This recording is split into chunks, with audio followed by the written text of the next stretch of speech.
మిథున రాశి వారికి 2025 సంవత్సరం ఈ మాసం ఈ రకమైనటువంటి గ్రహస్థితి ఉంది.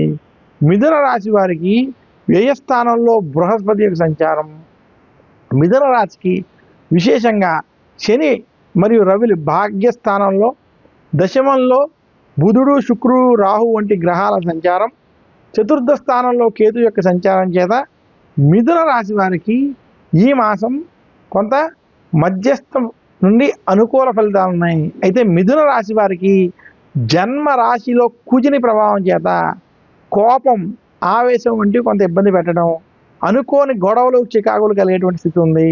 మిథున రాశి వారు గొడవలకి దూరంగా ఉండాలని సూచిస్తున్నాను.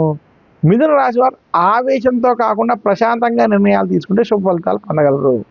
మిథున రాశి వారికి ఉద్యోగంలో సమస్యలు, వేదనలు, ఇబ్బందులు మాత్రం కొంత ఇబ్బంది పెడతాయి. మిథున రాశి రైతాంగం, సినీ రంగం, మీడియా రంగం వంటి రంగంలో ఉన్నటువంటి వారికి ఇది మధ్యస్థ సమయం. మిథున రాశి విద్యార్థులకు ఇది అనుకూలమైనటువంటి సమయం, అనుకూలమైనటువంటి ఫలితాలు స్పష్టంగా కనబడుతున్నాయి.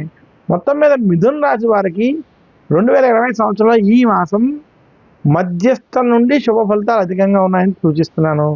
మిథున రాశి వారు మరింత శుభ ఫలితాలు పొందాలంటే సుబ్రహ్మణ్యేశ్వరుణ్ణి, దుర్గాదేవిని పూజించడం, సోమవారం రోజు శివారాధన వంటివి చేయడం చేత మరింత శుభ ఫలితాలు మిథున రాశి వారు పొందగలరు.